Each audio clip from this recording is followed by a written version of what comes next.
आज का लेक्चर है इसको हमने कवर करना है। और कुछ एक दो चीजें हैं जो मैं आपको बता देता हूँ। बेटा मैं वन बाय वन चीजों को डिस्कस करूंगा और साथ साथ मैं आपसे पूछता जाऊंगा कि आपको समझ आ रही है या नहीं। तो इसी तरह से हम इंशाल्लाह इसी लेक्चर में ही अपना सारा सिलेबस जो है वो उसको याद करेंगे with examination point of view, specially for law GAT. वालेकुम अस्सलाम Sundas, I am all good. Tahir Alam, ठीक है, दैट्स फाइन। अच्छा बेटा, आपका जो लॉ गैट है इसमें हमारे पास एक 10 मार्क्स जो हैं वो आपके प्रोफेशनल एथिक्स के हैं। ठीक है। अब इसका जो सिलेबस ब्रेकअप है उसमें हमारे पास जो cannons of professional conducts and etiquette of advocates, specially chapter 12 आ जाता है। ये एक ही चैप्टर है जिसमें हमने रूल 134 से लेके 175 रूल्स को स्टडी करना है। और आपको 10 नंबर के multiple choice questions rule number 134 to 175 में से आएंगे। और ये सैंपल क्वेश्चंस जो इस बुक को जो अकम्पनी करते हैं उसमें प्राइमरी ऑब्जेक्टिव क्या है बार काउंसिल का। ठीक है, इस तरह ये सैंपल क्वेश्चंस है बेटा जो आपको आपके जो है उसमें आ सकते हैं एग्जाम में। तो अभी हम मूव करते हैं। ये मुख्तसर सवालात हैं जो कि आपके सिविल कम जुडिशल मजिस्ट्रेट में, एडीपीपी, ये और चीजों में पूछे जा सकते हैं। यहाँ पर हमारे पास सिनेरियो बेस्ड क्वेश्चंस भी हैं। तो यहाँ पे मैंने इनको कंसाइजली ड्राफ्ट किए क्योंकि मैं एक और बुक लिख रहा हूँ जुडिशियल एग्जाम्स पे। तो इंशाल्लाह उसमें हम ये चीजें जो हैं with the will of Allah almighty and with the prayers of my near and dear son उसको जो है लेके चलेंगे। So students, let's move towards our topic, chapter 12 of Pakistan practitioners and bar council rules. बेटा इसमें जो हमारे पास सिलेबस है वो 134 से है। ठीक है। अब what is meant by rule 134? इसमें क्या कहा गया है? It's very simple. इसमें सिर्फ हमें ये बताया गया है कि एक जो वकील है उसने ऑल द टाइम्स अपनी डिग्निटी को, अपनी इज्जत को, वकार को, अजमत को बुलंद रखना है।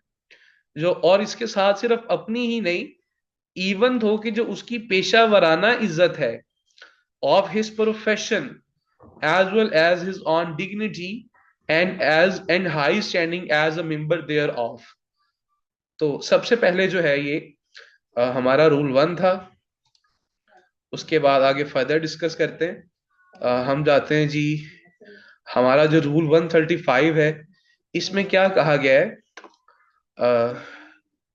An advocate shall not solicit professional employment by advertisement or by any other means। वो कह रहा है कि अगर कोई वकील ये करना चाहेगा कि वो पेशा वराना, मतलब कि उसकी जो भी एडवोकेसी है उसने वो सर्विसेज देनी है, तो उसके लिए उसको इश्तेहार या दीगर जराए जो है उनको इस्तेमाल करने की कोशिश नहीं करनी चाहिए। मतलब कि यहाँ पे इस चीज को फॉरबिट कर दिया गया है। ठीक है। और उसमें आगे ये भी बताया गया है कि ऑल्थो जो कि सादे प्रोफेशनल कार्ड्स होते हैं, जिस तरह की विजिटिंग कार्ड्स होते हैं या जो प्लेट्स होती हैं, तख्तियां लगी होती हैं, या जो हमारी डायरेक्टरीज में जो हमारे पास यहाँ पे फहरिस्तें होती हैं, उनमें अगर आप अपनी तालीमी काबिलियत और मौजूदा अवामी ओहदे शामिल हो तो मतलब यहाँ पे क्या मुराद है? बड़ा फॉर एग्जाम्पल कोई वकील है और वो प्रेसिडेंट भी है अपनी बार का, तो वो आगे लिख सकता है for example Ahmad Zaman Bhatti, president उगाड़ा बार, जनरल सेक्रेटरी। तो उस सेंस में बेटा, लेकिन बशर्त ये कि इनमें जाती तशहीर का अंसर ना हो।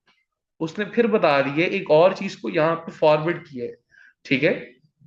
तो आई कैन होप कि ये भी हो गया। 5 रूल्स के बाद हम क्वेश्चन एंड आंसर का सेशन रखेंगे ताकि साथ साथ हमें चीजें क्लियर होती रहे। बेटा 136 ये कहता है कि कोई भी वकील, वही बात अगेन आ गई कि shall not employ any other person. वकील अपने किसी काम के लिए या काम की तरकीब देने के लिए किसी को प्रोफेशनल एम्प्लॉयमेंट में नहीं रखेगा, ठीक है। और सेकेंडली जो मेन चीज है जो आपने जहन में रखनी है, that is nor shall he share with unlicensed person any compensation arising out of or incidental to professional employment। और वो कहता है कि अगर कोई अनलाइसेंस पर्सन है, मतलब कि जो एडवोकेट नहीं है, जिसके पास लाइसेंस नहीं है टू अपीयर एज अ प्लेडर और एज एन एडवोकेट, तो वो उसको ना तो किसी किस्म का मुआवजा उसके साथ बांध बांध सकता है। और फर्दर बेटा यहाँ पे वकील को एक और चीज जो है उससे मना किया गया है, और वो क्या है कि वो किसी गैर लाइसेंस याफ्ता शख्स को कानून की प्रैक्टिस करने, अब मतलब मिसाल के तौर पे आसान अल्फाज में समझाता हूँ। हमारा बेसिकली तो इसको प्रोफेशन ऑफ लॉर्ड्स कहते हैं, लेकिन अगर हम रवायती प्रैक्टिस की बात करें तो हमारे जो वकला हजरात हैं वो इवन के ड्राफ्टिंग अपने मुंशियों से करवाते हैं, या फिर वो कॉपी पेस्ट बाहर से। तो वो आपको सारा पता है कि वो जिस तरह से फिर मुंशी जो है वो क्लाइंट से पैसे जैसे, वो सारी बेटा कंपनसेशन है ना, तो यहाँ पे डिफाइन की गई है, मैंने आपको पहले बताया है। तो बेटा ये वो सारी चीजें हैं जो कि हमें, जो हमारे लीगल एथिक्स हैं या जो हमारे प्रोफेशनल एथिक्स हैं, वो एक वकील को मना करते हैं, ठीक है। और ये तो बात आपने एमसीक्यूज के हवाले से जहन में रखनी है कि अगर कोई अनलाइसेंस पर्सन है, तो पहली तो बात है कि उसको हौसला अफजाई भी ना करे, मुआवजा बांटना तो दूर की बात है, फीस शेयर करना तो दूर की बात है। Even an advocate is not allowed to encourage him, ठीक है। आगे जी फर्दर आ जाए, हमारे पास रूल 137 है। 137 में देखते हैं।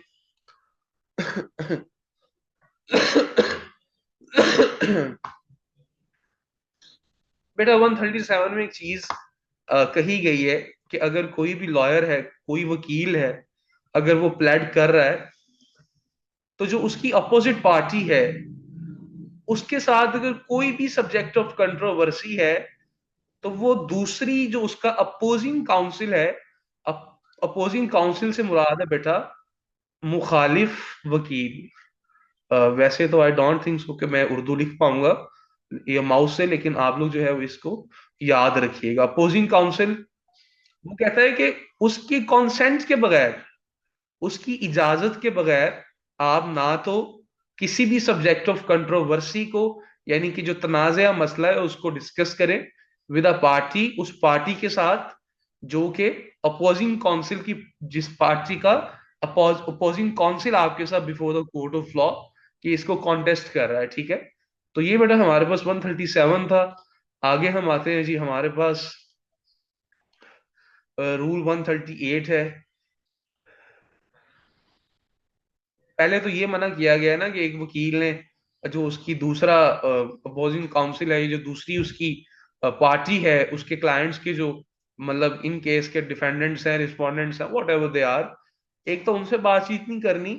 और फिर ये भी कहा गया है कि अपोजिंग काउंसिल मुखालिफ वकील की गैर मौजूदगी में, in the absence of the opposing council communicate, वो कहता है कि अगर आपका अपोजिंग काउंसिल मौजूद नहीं है, ठीक है, तो आपने किसी भी जज से या किसी भी जुडिशियल ऑफिसर से अपोजिंग काउंसिल की गैर मौजूदगी में जो मैटर इन इशू है, ऊपर हमने देखा है subject of controversy, fact in issue आप कह सकते हैं, बातचीत नहीं करनी, इसकी इजाजत नहीं है।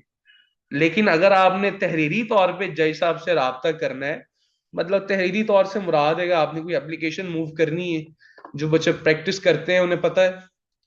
हाँ, तो उसके लिए भी बेटा ये है कि आपको अपना जो अपोजिंग काउंसिल है उसको, उसकी कॉपी देना लाजमी है। An advocate is bound by this statute to follow all these rules. और बेटा एक और चीज है यहाँ पे, एक्स पार्टी मैटर्स। अब एक्स पार्टी मैटर्स क्या होते हैं? ऐसे मैटर्स जिनमें एक तरफा कार्रवाई हम कहते हैं। मतलब फॉर एग्जांपल जी, आप जो है एप्लीकेंट या आप थे, प्लेंटिफ थे, तो डिफेंडेंट आता ही नहीं है जी वो, if he is being continuously absconded and absconding the court and summons, तो उसके आपके खिलाफ में एक तरफा जो है वो फैसला हो जाता है। वो कहता है कि जो एक्स पार्टी मैटर्स हैं उनमें बेटा ये चीजें फिर नहीं आएंगी। ये सिर्फ एक्स पार्टी के अलावा अगर प्रॉपर केस कॉन्टेस्ट हो रहा है तो फिर जो है इस रूल को हम जहन में रखेंगे। तो अभी 138 तक हमने पढ़ लिए। अच्छा, अभी हम 150 पे जाके क्वेश्चन एंड आंसर सेशन करेंगे। बेटा 139 पे आ जाए। वो कहता है जी कि clients proffer of assistance of additional advocates should not be regarded as evidence of want of confidence. वो कह रहा है कि अगर आपका कोई क्लाइंट था और वो आपसे मुतमईन नहीं होता, ऑफन इस तरह होता है कि क्लाइंट जो है वो अपने वकील बदल लेते हैं। तो ये बस एक जो है वो बड़ा एक क्लॉज है जी कि आपने उस चीज को दिल पे नहीं लेना। मैं आसान अल्फाज में समझाता हूँ कि आप उसे एहसास कमतरी का शिकार ना हो, अपनी जात पे अदम एतमाद ना करें। ये आपके मौक्किल की, आपके क्लाइंट की चॉइस है कि वो अपना कोई भी लीगल रिप्रेजेंटेटिव चूज कर सकता है। But another point is that वो कहते हैं कि फिर दूसरा जो वो वकील करने जा रहा है उसको भी ये बात देखनी चाहिए कि पहला जो वकील है जिससे इसने सर्विसेज ली है, कहीं इसने उसकी कोई पेंडिंग फीस तो नहीं देनी है, कोई ड्यूज तो नहीं देने। अगर देने हैं तो पहले वो क्लियर करवा के फिर जो है वो अपना जो पावर ऑफ अटर्नी वकालतनामा है वो दे। बेटा 140 में कहता है कि advocates are clients, not advocates are the litigants. Very important MCQs आपसे पूछा जा सकता है कि who are the actual litigants. नीचे ऑप्शन होगा क्लाइंट्स और एडवोकेट्स, दो और होंगे। तो बताएं कौन सा ऑप्शन चूज करना है, जल्दी से चैट सेक्शन में बताएं। Who are the actual litigants, clients और an advocate? Guys, are you listening मी?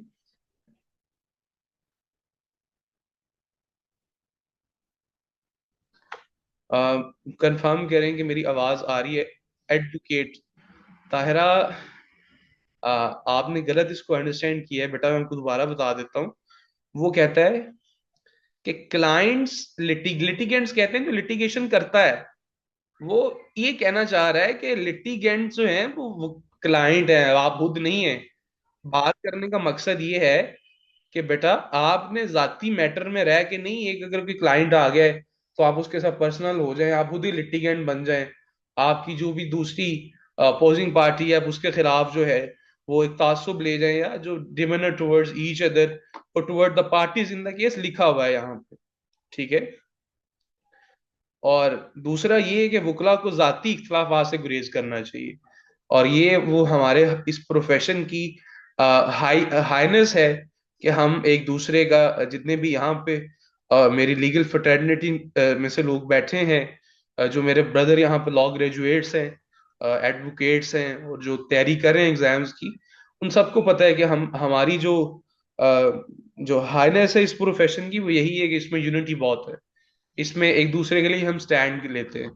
तो वो यही बताता है बेटा कि वकील को जाती इख्तलाफात से गुरेज करना चाहिए और मुखालिफ फरीकैन के साथ या वकील के साथ मुनासिब रवैया रखना चाहिए। दौरान मुकदमा बहस में, चीफ एग्जामिनेशन क्रॉस में, किसी भी वकील अपोजिंग वकील, ये ना हो जी कि आपके साथ जो अपोजिंग काउंसिल खड़ा हुआ है जैसा आपकी कोर्ट में, आप उस पर शुरू हो जाएं।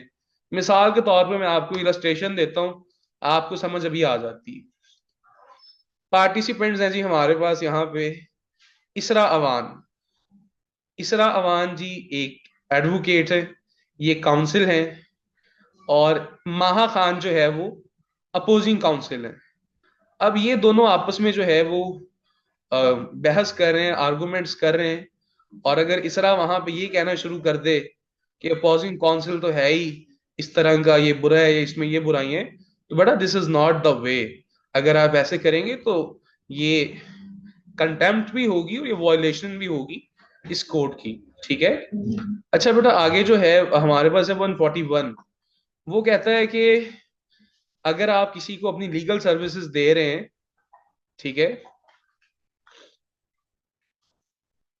तो आपका जो फीस है, जो आपका मुआवजा है, जो आपकी कंसिडरेशन जो आप क्लाइंट को चार्ज कर रहे हैं, वो आपको किसी दूसरे शख्स के साथ उसको शेयर करने की भी इजाजत नहीं है, ठीक है।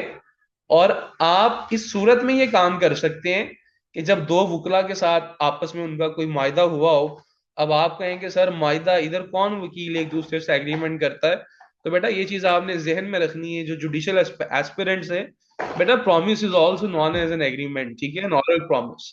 तो ये है उसमें। 142 की बात करें, वो कहता है कि precedence of the attorney general and advocate general as established by the constitutional usage and practice. वो कहता है आईनी रवायात और अमल के तहत अटॉर्नी जनरल एडवोकेट जनरल की हैसियत को मद्देनजर रखते हुए हर वकील का फर्ज है, ऑब्लिगेशन है, कि वो बार काउंसिल ने जो एक शेड्यूल अरेंज किया है, उस शेड्यूल के अकॉर्डिंगली वो वकला की तरजीही तरतीब को बरकरार रखे और उनको इंडोर्स करे, उसका एहतराम करे, उनका रिस्पेक्ट करे, ठीक है। बेटा 143 बताता है जूनियर और सीनियर्स का कंडक्ट कैसा होना चाहिए।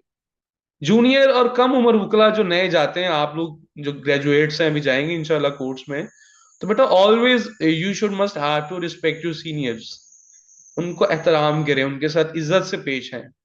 और जबकि इस कोड में सीनियर वकला जो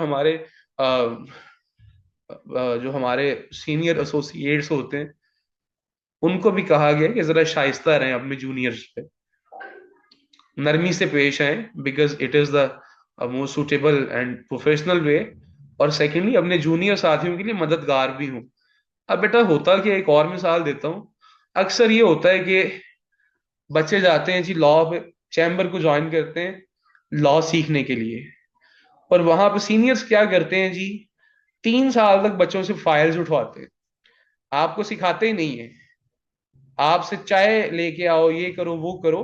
तो बेटा ये चीजें जो है, आप कहते हैं कि ये मददगार होती हैं, इसको हम समझ सकते हैं कि ये मददगार है सीनियर्स की तरफ से, जल्दी से जरा बताएं। खासकर जो चैम्बर्स वगैरह में जाते हैं उनको मेरे से बेहतर पता है। तो बेटा सीनियर को यहाँ पे हदायत दी गई है कि मदद उनको सिखाएं, अगर जूनियर्स आ रहे हैं, इंटर्न्स आपके पास आ रहे हैं, तो एटलीस्ट उनको इन ट्रू मीनिंग जो है आप उनको फैज दें। अंडरस्टूड। अच्छा बेटा उसके बाद हमारे पास 144 है। अब 144 में क्या कहता है जी, तो ये भी देख लेते हैं। 144 में ये कहता है कि when more than one advocate is engaged on any side, it is a right of senior to. अच्छा, वो कहता है कि जब किसी भी केस में एक से ज्यादा वकला शामिल हो, बेटा अक्सर इस तरह होता है कि हम एक केस में सिवरल जो पावर ऑफ टर्नीज है वकालतनामे दे देते हैं। तो वो कहते हैं कि अगर इस तरह की कोई सिचुएशन है, तो जो सीनियर मेंबर है वो लीड करेगा केस को। वहां पे ये नहीं है कि अगर जूनियर का वकालतनामा दिया तो जूनियर साहब डिकोरम में जाएंगे और जज साहब से बहस करना शुरू कर देंगे, बल्कि जूनियर्स ने क्या करना है, they just have to assist them. और अगर जब तक सीनियर ना चाहे, तो उसको चाहिए कि वो किसी भी तरह से जो है वो ना इंगेज ना हो, मतलब कि वो इन सारी चीजों से बाज रहे। अच्छा आगे आ जाए जी हमारे पास 140। अच्छा यहाँ पे आके हमारा जो बेटा पहला पार्ट था, अ, इसके हमारे टोटल 4 पार्ट्स हैं। पहला था हमारा जी conduct with regard to other advocates के, bar council and practitioner rules के मुताबिक एक वकील ने दूसरे वकील के साथ कैसा बर्ताव करना है और कैसे पेश आना है। ये पूरा जो एक हमारे पास एक सेक्शन था, मैंने कोशिश की है कि बेयर एक्ट से भी और आसान अल्फाज में भी और एग्जाम्पल्स और इलस्ट्रेशंस के साथ भी बिल्कुल एक फॉर्मल वे में आपको सारा कुछ पढ़ाया है। तो यहाँ तक जिनको समझ आ गया है और जिनको लगता है कि वो इंशाल्लाह इसमें से अगर कुछ भी पूछा जाएगा तो मल्टीपल चॉइस क्वेश्चन में tick option, correct option choose कर लेंगे, सिर्फ आपने एक बार डन लिखना है, ताकि मैं ये समझूं, मुझे पता चल सके कि मैं जिस तरह से पढ़ा रहा हूँ उस तरह से जो मेरी ऑडियंस है उसको फायदा भी हो रहा है या नहीं। Are you getting my points? इनशाला ताहिरा, इनशाला, व्हाई नॉट। बाकी जितने भी पार्टिसिपेंट्स हैं, you all are kindly requested कि बेटा जब मैं आपसे पूछता हूं तो रिस्पॉन्ड लाजमी किया करें। सिर्फ आप लोगों के लिए होता है। मैं ये नहीं चाहता कि कोई बच्चा जो है वो उसको समझ ना आए और हम आगे मूव कर जाएं। तो आपको कोई मसला है यहाँ तक कुछ पूछना है, कोई चीज समझ में नहीं आई तो पूछ सकते हैं। Ahmed, I just join the class, you are more than welcome Ahmed. Now let take the ठीक है, और कोशिश करें कि जल्दी जल्दी बताया करें ताकि हम एज सुन एज पॉसिबल जो है। अच्छा बेटा, मौक्कलीन के साथ बर्ताव। अब ये दूसरा पार्ट आ गया हमारे पास। वो कहता है, पहले में तो ए में बता दिया कि एक वकील ने दूसरे वकील के साथ किस तरह से बर्ताव करना है, जबकि जो हमारा इसका जो बी पार्ट है वो ये बताता है कि how to behave with your clients. बेटा सबसे पहले तो उसने कहा है कि जो एक वकील है उसका किसी किस्म का अपने क्लाइंट की प्रॉपर्टी में, केस में मफाद या जाती दिलचस्पी नहीं होनी चाहिए। मिसाल के तौर पे जी, हमजा खान यहाँ पे, एडवोकेट हमजा खान मौजूद हैं। खान साहब के पास एक क्लाइंट आता है जी, मेरे घर पे कब्जा हो गया है, 10 मरले का घर है, और ये खान साहब कहते हैं जी ठीक है मैं कब्जा छुड़वा देता हूँ, 3 मरले मेरे नाम कर दो। तो खान साहब अगर ऐसा करेंगे तो ये 145 की वायलेशन होगी। 146 में ये कहता है कि अगर यहाँ पे फॉर एग्जाम्पल गुलनवाज है, मैं गुलनवाज का क्लाइंट था, पहले गुलनवाज ने मेरी वकालत की हुई है, तो वो मेरे बारे में जानता है, उसके पास मेरी मालूमात भी मौजूद होंगी। ठीक है। तो वो कहता है कि अगर आपका कोई पहला क्लाइंट जिसको जिसकी तरफ से आपने प्लेड किया है, कोशिश करें कि दोबारा उसके खिलाफ प्लेड ना करें। ये ममनू। ठीक है। एक ये एडवाइस दी गई है,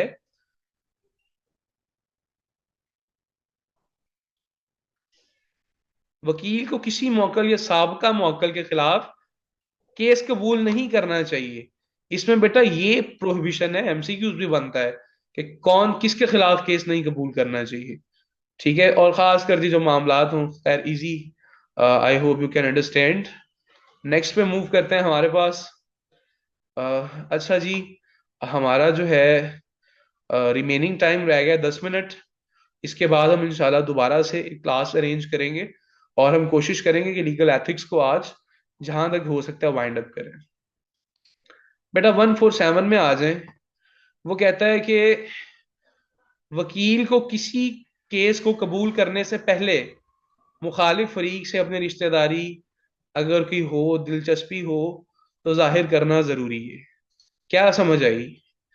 वो कहता है कि अगर एक जो वकील है shall not accept professional involvement without first disclosing his relation, अगर आपने प्रोफेशनल एम्प्लॉयमेंट को लेना है, तो अगर आपका किसी के साथ कोई जो मुखालिफ, आपकी एडवर्स पार्टी कहते हैं मुखालिफ पार्टी को, उसके साथ कोई रिलेशन है, कोई दोस्ती है, वॉट एवर है, उसको बेटा डिस्क्लोज करें, पहले बताएं।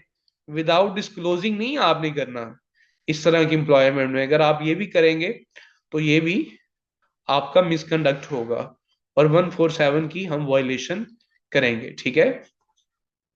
उसके बाद ये 148 में कहता है कि एक जो वकील है उसको चाहिए कि जो कंट्रोवर्शियल या कॉन्फ्लिक्टिंग इंटरेस्ट है, मैटर्स हैं, उनमें वो ना नुम, उनमें नुमाइंदगी ना करे। ठीक है। 149 क्या कहता है कि वकील को, अच्छा अक्सर इस तरह से होता है, जो बच्चे प्रैक्टिस करते हैं उनको पता है कि जो हमारे सिविल मैटर्स होते हैं प्रॉपर्टी के, उनमें बेनामी परचेज, बोलियां, फोरक्लोजर, जुडिशियल सेल, ऑक्शन, ये सारा कुछ होता है। तो वो कहता है कि अगर कोई इस तरह का मामला है तो फिर भी वकील को इस तरह की प्रॉपर्टी का ना तो पूरी प्रॉपर्टी और neither even a part of the property, ठीक है, नहीं, इस चक्कर में नहीं आना चाहिए। उसको मुआवजा समझ के, रिवॉर्ड या बाउंटी समझ के, ठीक है, गलत चीज है, मना किया गया है। 150 पे बेटा बात करें। वो कहता है कि फिर वही बात बता रहा है कि वकील का अगर कोई क्लाइंट है तो खुदारा उससे सिर्फ अपनी पैसों की, आपने जो वकालत करनी है उसकी चार्जेस को चार्ज करें प्रोफेशनल कैपेसिटी में, ना कि आप उसके घर या जायदादों पे नजर लगा के रखें। ठीक है। और अगर आपको उस मौकल से आपका जो क्लाइंट है, फॉर एग्जाम्पल जी कोई रिकवरी ऑफ मनी वाला सूट था हमारे पास, उसमें अगर कोई रकम है, कोई part of the property receive आप कर रहे हैं अपने क्लाइंट के बिहाफ पे, तो उसको इत्तला दें, ठीक है। ये ऑब्लिगेशन है एक एडवोकेट की, in accordance with the Pakistan bar council and practitioner rules 1976। 150 तक हो गए हैं जी। 151 भी कर लेते हैं, 11 पेज मुकम्मल हो जाएंगे। वो कहता है कि बेटा वकील को बिला वजह किसी को मशवरा नहीं देना चाहिए कि आ जाओ जी उस पे एफआईआर करा देते हैं, मुकदमा क्या होता है ना इस तरह। अक्सर ये मैल प्रैक्टिस होती हैं हमारे इस प्रोफेशन में। तो वो कहता है कि shall not advise the commencement, आप ना किसी को इस चीज पे उकसाएं कि वो प्रोसिक्यूशन डिफेंस या उसमें जाए, unless he has been consulting in reference thereto, जब तक कि उसने आपसे मशवरा ना लिया हो। मतलब मिसाल ये है कि बेगानी शादी में अब्दुल्ला दीवाना नहीं बनना। एक क्लाइंट आपके पास आया नहीं है, उसने कुछ बताया नहीं है, आपसे मशवरा मांगा नहीं है, तो आप उसको अगले सबक दिखा रहे हैं कि तुम ये कर दो वो कर दो, तो ये नहीं है। उस फरीक से जाती वाबस्तगी मामले से ताल्लुक उसे मशवरे को जरूर बनाए। अच्छा ठीक है। बेटा ये देखते हैं सी कहाँ पे है। अच्छा अभी पढ़ा है। 151 रूल्स हमने कर लिए। अब मुझे एक बार जल्दी से बता दें कि हाउ मेनी आर देयर जिनको जो है इसकी समझ आ गई है, और वो इसमें लिख लेंगे। Sir can we have that property against fee. Ahmad वो ये कह रहा है कि अगर कोई इस तरह के आप सर्कमस्टेंसेस या टर्म्स एंड कंडीशंस रखते हैं तो उसको एक्सप्लिसिटली शो करना लाजमी है, ठीक है।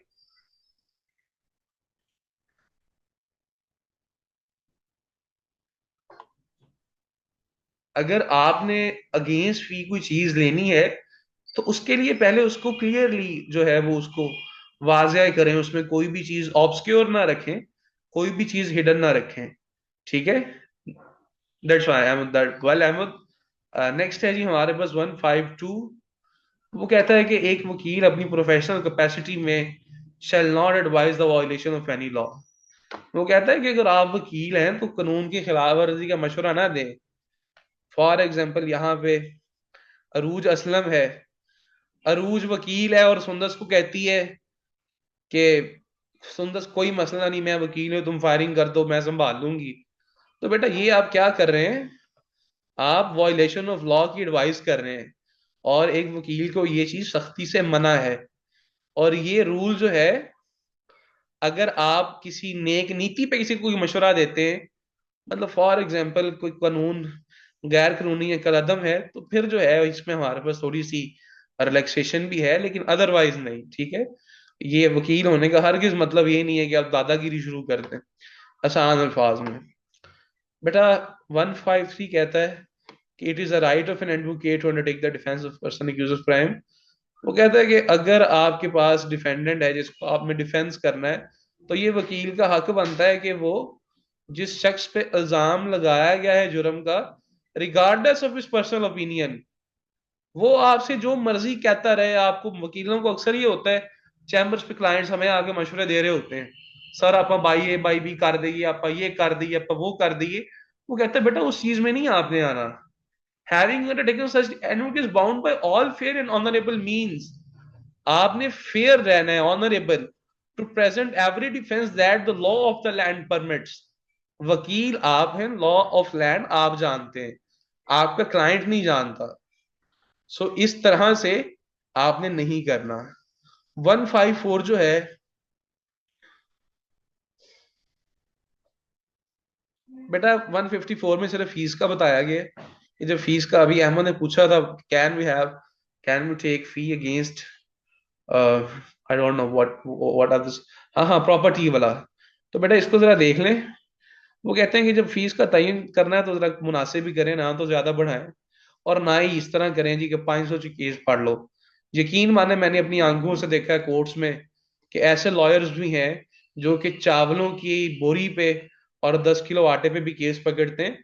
तो बेटा देखें, ये एक हमारा जो प्रोफेशन है, ये उसकी जो है वो डिग्निटी को वायलेट करने की बात। क्लाइंट्स टू के नॉट पे। इसमें से एमसीक्यूज देखता हूँ कोई है तो। अच्छा ये बड़ी इंपॉर्टेंट चीज है बेटा, ये एक हमारे पास एक बड़ी इंपॉर्टेंट चीज है कि जो वकील हैं उनको, अगर कोई वकील है जो कि दुनिया से जा चुका है, उसकी अगर कोई बेवा है, उसकी कोई बेटियां हैं, तो उनकी मुफ्त मदद करनी चाहिए।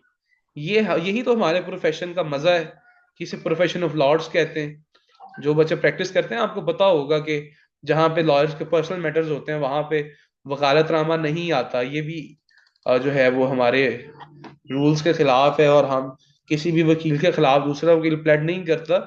अच्छा, अगर अब हम ये बहस करेंगे सर पाकिस्तान में होता है या नहीं, तो that's an exceptional case, so I want argue any more. क्योंकि पाकिस्तान में हर वो चीज होती है हर वो चीज होती है जो थ्योरी में नहीं लिखी गई, और हर वो चीज नहीं होती जो थ्योरी में लिखी गई। अच्छा, आगे आ जाए बेटा, इसको आपने खुद पढ़ना है फीस का तयन करते वक्त। ये सारा कुछ जो है आपको मैंने आसानी के लिए, आप सबके लिए ये सारा कुछ है। और आगे आए तो हमारे पास है जी यहाँ पे रूल 155। अच्छा students, is it enough for today? 154 तक हमने कर लिया है। 1 मिनट और 31 सेकंड की मेरे पास मीटिंग मौजूद है। तो उसके बाद यहाँ पे ताहिरा आपने याद रखना है कि कल हमने रूल 155 से ऑनवर्ड्स पढ़ना है, ठीक है? और अभी हम जल्दी से जो है अ, इसके एमसीक्यूज को डिस्कस कर लेते हैं। कल इंशाल्लाह हम ये सब्जेक्ट खत्म करेंगे, और परसों से हम इसी तरह अपना जो हमारा पाकिस्तान पिनल कोड है उस बेटा ये देखें, अब एमसीक्यूज हमने बनाए हैं रूल वाइज। 134 में प्रोफेशनल डिग्निटी बता रहा है, what is the primary duty of advocate under rule 134। बेटा यही बताया गया ना कि उसने अपनी डिग्निटी और अपने जो लीगल प्रोफेशन है उसकी हाई स्टैंडिंग को मेंटेन रखना है। The correct answer will be option B, ठीक है? विच ऑफ द रूल 135 में से क्या बनता है? दो एमसीक्यूज बनाए हैं। Which is the following is not allowed under rule 135? बेटा एडवर्टीजमेंट सॉलिसिटिंग, वो जो बताया है हमने कि इश्तिहार ना दें अपने काम के लिए, ठीक है? वन था व्हाट टाइप ऑफ अच्छा, ये भी हमने पढ़ा है ना ऊपर कि उसमें जो आपके विजिटिंग कार्ड्स हैं या वो जो बाकी चीजें हैं, आपकी कोई एकेडमिक क्वालिफिकेशन है, आपके कोई ओहदे हैं, तो वो आप लिख सकते हैं।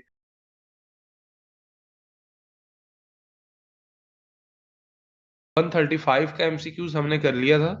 136 में से कौन से एमसीक्यूज बनता है? An advocate is allowed to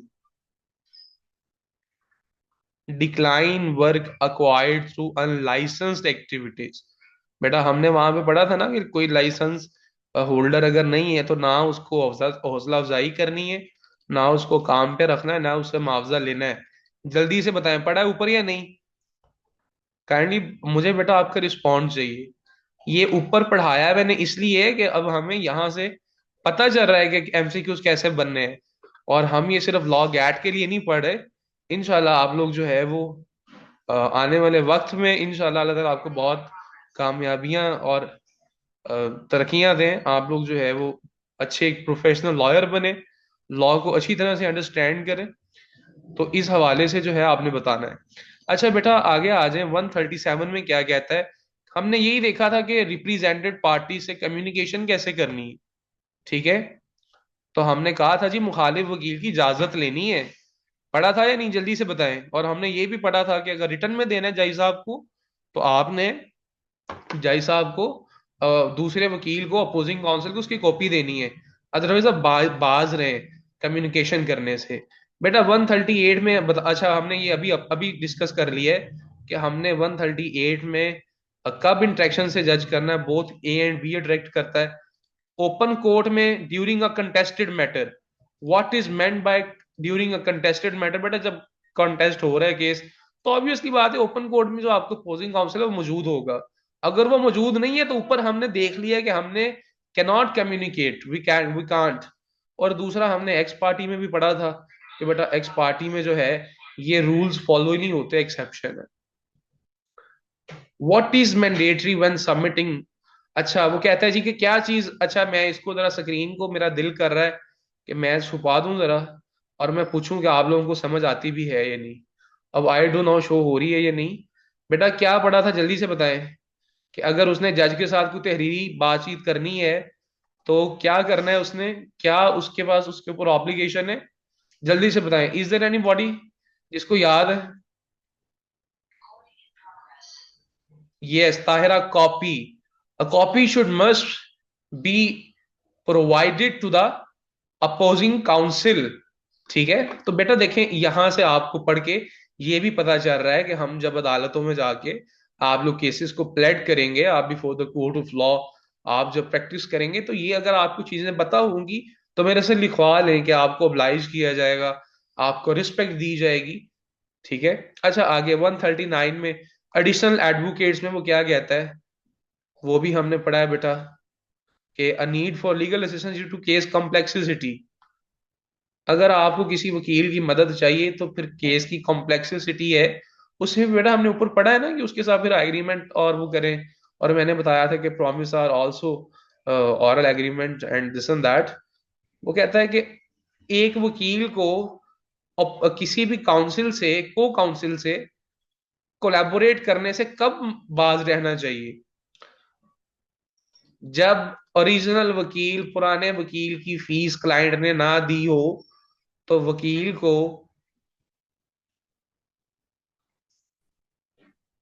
collaborate नहीं करना चाहिए को काउंसिल से।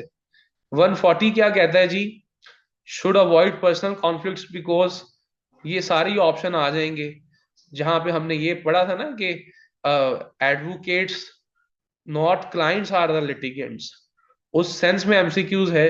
During a trial what is considered unethical, highlighting the personal particular. अच्छा, मना किया था ना उधर, हमने पढ़ा था कि वो जो मैंने आपको ऊपर इलस्ट्रेशन दी थी कि इसरा कहती है महा को कि ये तो है ही ऐसी वकील, ये वो। तो बेटा जो भी किसी की जाती चीजें हैं, पर्सनल पेक्युलरिटीज हैं, आपका अपोजिंग एडवोकेट है, हमेशा कोशिश करनी है। मैं आपको एक मशवरा देता हूं कि always respect your opposing council, whether he is junior to you and whether he is senior to you। ठीक है, बिकॉज रिस्पेक्ट एक ऐसी चीज होती है कि जा आप जितनी रिस्पेक्ट देते हैं आप लोगों को, आप उतनी रिस्पेक्ट अल्लाह ताला आपको वापस देते हैं। और इन केस अगर आपसे कोई काउंसिल बदतमीजी करता है, बिहेव करता है, रूड होता है, हार्श होता है, तो फिर भी जरा पोलाइट रहें, अपना बड़ा जर्फ दिखाएं। इससे क्या होगा कि ओपन कोर्ट में आपको जो है वो आपको जो है वो अप्रिशिएट किया जाएगा, आप एक अच्छा प्रोफेशनल वकील होने का सबूत देंगे। बेटा डिवीजन ऑफ फीस कब परमिटेड है, इजाजत है, जो work division between the advocates बताया ना कि उसके लिए एग्रीमेंट करना है। प्रीसिडेंस ऑफ एडवोकेट्स 142 जो है, हमें बताया गया था कि जो हमारी फरिश्ते हैं अटॉर्नी जनरल की, एडवोकेट जनरल की, तो हमने उनके प्रीसिडेंस को फॉलो करना है। जल्दी से बताएं, तो यहां पे राइट ऑप्शन क्या होगा, attorney general and advocate general. Got me, यहां तक बताएं जी, समझ आ गए?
आवाज आ रही? कहाँ पे थे हम, जल्दी से बताइएगा, वहां से ऑनवर्ड शुरू करते हैं।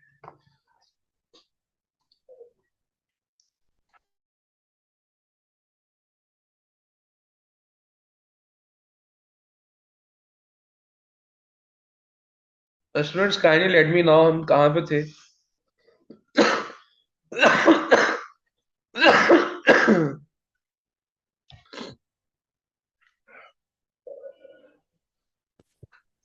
सर 143। 143 पे थे। ठीक है, अच्छा 143 में यस सर। जूनियर्स को चाहिए कि अपने सीनियर्स की रिस्पेक्ट करें।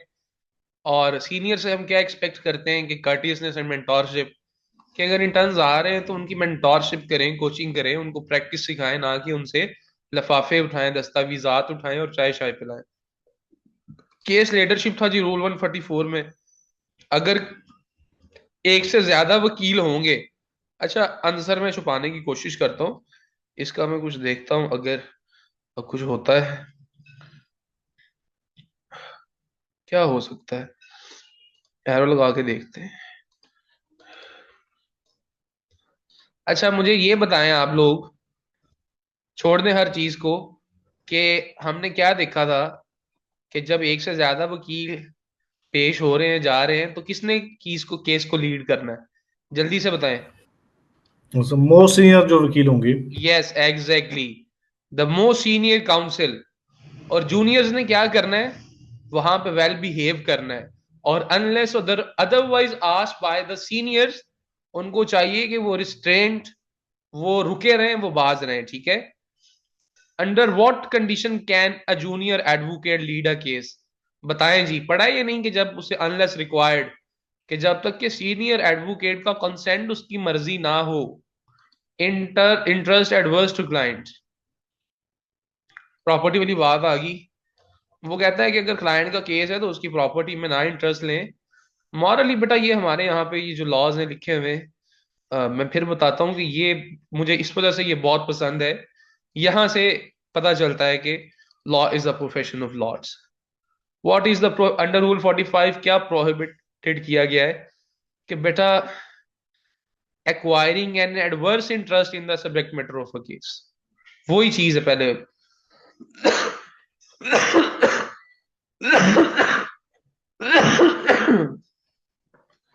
146 में है जी, फॉर्मर क्लाइंट। हमने पढ़ा था या नहीं? जल्दी से बताएं कि अगर पहले आप किसी बंदे की वकालत कर चुके हैं, उसकी इंफॉर्मेशन आपके पास है, तो फिर क्या है जी, कि when they have no confidential information about the former client case, when the former client consents। बेटा अगर तो जो बंदा आपका पहले क्लाइंट रह चुका है, अगर तो आपके पास उसकी कॉन्फिडेंशियल इंफॉर्मेशन नहीं है, पहले नंबर पे, और दूसरे नंबर पे जब तक कि उसकी मर्जी नहीं है, तब तक जो है वो आप अपने फॉर्मर क्लाइंट के खिलाफ वकालत नहीं कर सकते, ठीक है। तो बोथ ए एंड बी यहाँ पे अट्रैक्ट होंगे ऑप्शंस में से। आगे फर्दर देखते हैं जी, हमारे पास है, if an advocate has not been formally engaged by client, can they? Yes, it's very simple. 147 में है जी, उसने पहले ही बताया है कि अगर आपका मुखालिफ फरीक से कोई ताल्लुक वास्ता है तो उसको इन डिस्क्लोज करें। एनी एडवर्स पार्टी क्या होती है बेटा? मैं अगेन बता रहा हूँ, आप सारों को पता होगा, लेकिन कुछ बच्चे ऐसे होते हैं जिनको नहीं होता। बेटा मुखालिफ पार्टी को एडवर्स पार्टी कहते हैं, अपोजिंग पार्टी। अच्छा आगे आ जाए जी, डिस्क्लोजर क्या है जी 147 में? वकील को मना नहीं किया गया था वहां पे कि मुतजाद मफाद की नुमाइंदगी नहीं करनी चाहिए। तो answer will be to avoid conflict of interest. Advocates are prohibited from representing, ये नीचे उसने खुद ही बता दिए, परचेज ऑफ प्रॉपर्टी और compensation in lieu fee. Can Mohammad किधर है? अहमद, अहमद क्लास में मौजूद है? आपका क्वेश्चन था, उसका जवाब आ गया है। जी sir. Can an advocate purchase property in judicial sales related to their cases only if they are not representing any party in the case? वकील को खरीदने से, अच्छा ये वो आपका एग्जैक्ट क्वेश्चन नहीं है, ये इसमें सिर्फ ये कहा गया है कि जो बेनामी परचेजेस ऑक्शंस होती हैं, फोरक्लोजर होता है प्रॉपर्टी का, तो वो वकील तब खरीद सकता है कि जबकि वो खुद उस केस में किसी भी पार्टी को रिप्रेजेंट ना कर रहा हो। अगर हमजा अहमद आप खुद ही एक जायदाद दावा दावा तकसीम को देख रहे हैं और आप ही उसमें से जो है वो खरीदना चाहें, तो फिर ये गलत होगा, क्योंकि आप केस को रिप्रेजेंट कर रहे हैं। हाँ जी, is an advocate allows have property as a payment for handling a case? Hamza Ahmad, the answer is Ahmad. जवाब मिल गया। नो। जी सर, मिल गया। ठीक है, याद रहेगा पूरी उम्र। जी इंशाल्लाह। बट एक्चुअली प्रैक्टिस कुछ और होती है ना, इसलिए मैंने सवाल एग्जैक्टली पूछा था। अहमद, बिल्कुल I totally agree with you. But the thing is that कि हमने अपनी एकेडमिक्स को देखना है, बस बाकी जो है। जी।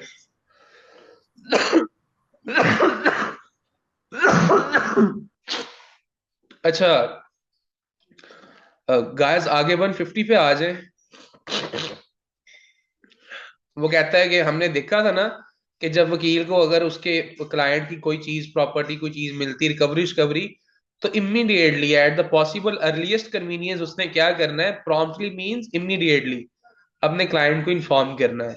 150 रूल में क्या चीज प्रोहिबिटेड है? कि बेटा अपनी जायदाद में क्लाइंट की जायदाद को मिक्स करना। अब मुझे ये बताएं कि हमने यहां तक ही पढ़ा था, जल्दी से बताएं रूल्स को। 154 तक पढ़ा था सर। 155 तक।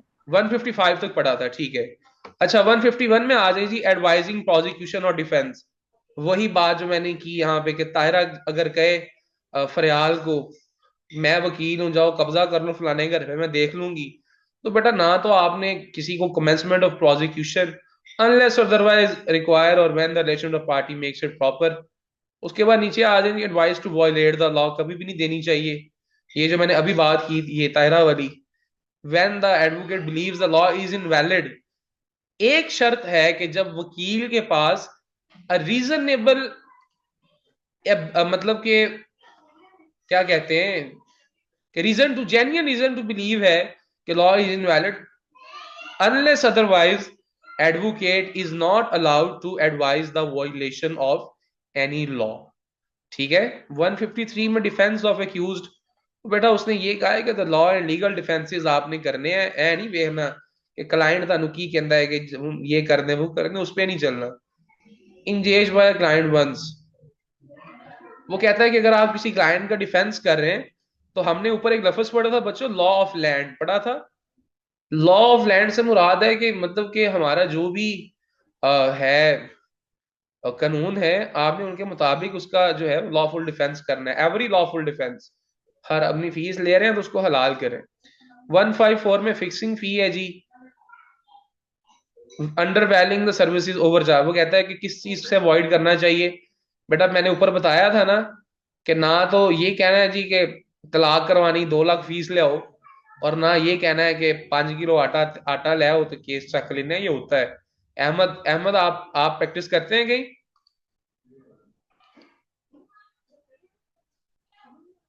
जो लोग करते हैं उनको पता होगा। तो बेटा इससे जो है वो हमारा जो ये प्रोफेशन है, ये नहीं सर, अभी नहीं कर रहा। अभी नहीं कर रहे, ठीक है। अच्छा, advocate provide free assistance to fellow advocates, widows and orphans. पढ़ा था ना, वकील की अगर बेवा है, ये 3 बच्चियां हैं, और उनकी जो है उनको फ्री में आपने मदद करनी है, इनकरेज है। और ये रूल ये इनकरेज करता है, ये लॉ इनकरेज करता है।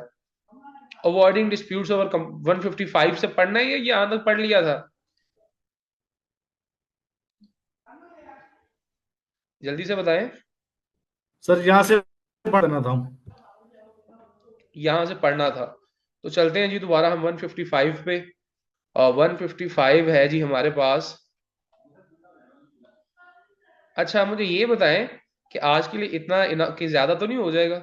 जल्दी से बताएं, क्योंकि ये हमने पढ़ना सिर्फ मकसद नहीं है, इसको सीखना, इसको एब्जॉर्ब करना और इसको पूरी जिंदगी के लिए जहन में रखना। ये मेरी ख्वाहिश है कि जो मेरे से पढ़े वो एटलीस्ट ये चीजें हो। तो मुझे कोई मसला नहीं है, मैंने तो दूसरी मीटिंग अरेंज की है। 155 पीछे 20 रह गए, मैं तो अभी पढ़ा दूंगा। लेकिन क्योंकि यहाँ पे हो सकता है एवरेज और बिलो द एवरेज बच्चे भी बैठे हों, तो मैं नहीं चाहता कि वो इसको जो है वो एज अ बर्डन लें। So do let me now कि is this enough for today, और शैल वी कंटिन्यू? अच्छा, अब ना मैं आप सबको अनम्यूट कर रहा हूं। अब हमारा जी हो रहा है क्वेश्चन आंसर सेशन। मीटिंग को मैं यहाँ पे स्क्रीन मैंने क्लोज कर दी है। ठीक है, आप लोग अनम्यूट होके कुछ भी पूछना है पूछ सकते हैं, जो स्पेशली रजिस्टर्ड स्टूडेंट्स हैं और जो पब्लिक में से हैं। 155 तक रूल्स जो थे समझ नहीं आई, कंफ्यूजन है, दोबारा समझना है, कोई क्वेश्चन है तो आप लोग पूछ सकते हैं। You are freely allowed to communicate with me in this question and answer session. अस्सलाम वालेकुम।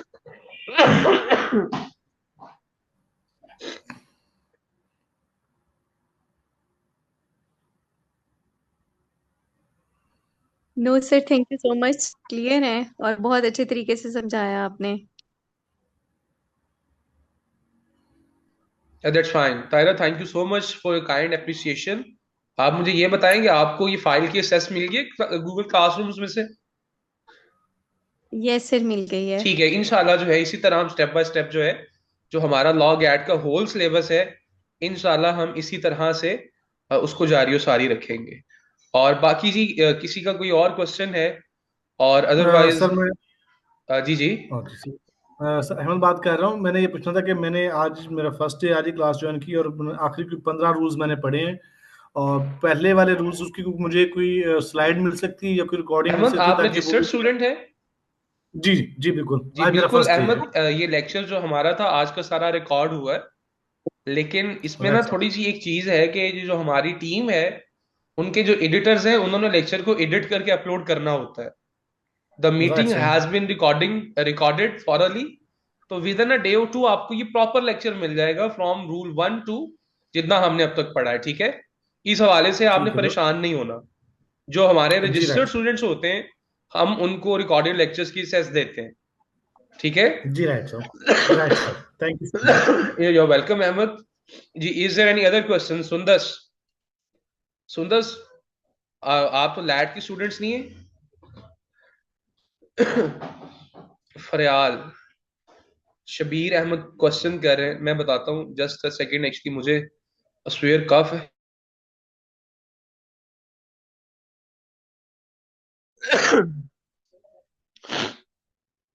अस्सलाम वालेकुम सर, ये रूल्स आपने कैसे तरतीब दिए हैं? According to constitution of state, और ये आपने खुद तरतीब दिए हैं? बेटा मैं तो आपका सवाल ही नहीं समझ पाया कि आप क्या पूछना चाह रहे हैं। आप बेहतर है कि अनम्यूट हो जाए और पूछ लें, ठीक है? बेटा ये जो हमारे रूल्स हैं, ये हमारे पास प्रॉपर एक स्टेचू है, लॉ है, जिसका नाम है Pakistan practitioners and bar council rules 1976। उसका जो चैप्टर 12 है, जिसमें cannons of professional ethics and etiquette of advocates आता है, उसके रूल 134 से लेके 175 बी तक हमारे सिलेबस में शामिल है, तो हम वो पढ़ रहे हैं। तो बेटा how can I legislate the rules and I am nobody, मैं अपनी तरफ से तरतीब दूं? तो जी, इज एनी अदर क्वेश्चन? इंशाल्लाह कल के दिन में हमने ये 10 नंबर पक्के करने हैं तायरा, ठीक है? ये लीगल एथिक्स के 10 नंबर हमने पक्के करने हैं कल के दिन में, ताकि हमें कोई भी पॉसिबल एमसीक्यूज आए हम उसको सॉल्व करें और इंशाल्लाह उसमें 10 में से 10 नंबर लें। और नेक्स्ट हम शुरू करेंगे क्रिमिनल लॉ को। विद इन 3 से 4 दिन जो है वो हम इंशाल्लाह क्रिमिनल लॉ को खत्म करेंगे। अरे नहीं, I am sorry, criminal law तो बहुत लंबा है उसमें, क्योंकि पीपीसी सीआरपीसी दोनों हैं। तो हमने अपने मार्क्स को इंशाल्लाह हमने 10 नंबर से शुरू करना है और हमने 99 मार्क्स तक जाना है। इसी तरह से टाइम दे के, मेहनत करके और पैशन के साथ, डेडिकेशन के साथ लॉ को सीखने की गर्ज है। तो इंशाल्लाह wishing you good luck guys. इंशाल्लाह I will see you tomorrow in my class. और बाकी जो पब्लिक है, जो बच्चे इनरोलमेंट रेगुलर बेसिस पे में ज्वाइन करना चाहते हैं, आप लोग इमीडिएट बेसिस पे कर लें ताकि आपको फर्दर सिलेबस लॉस ना हो।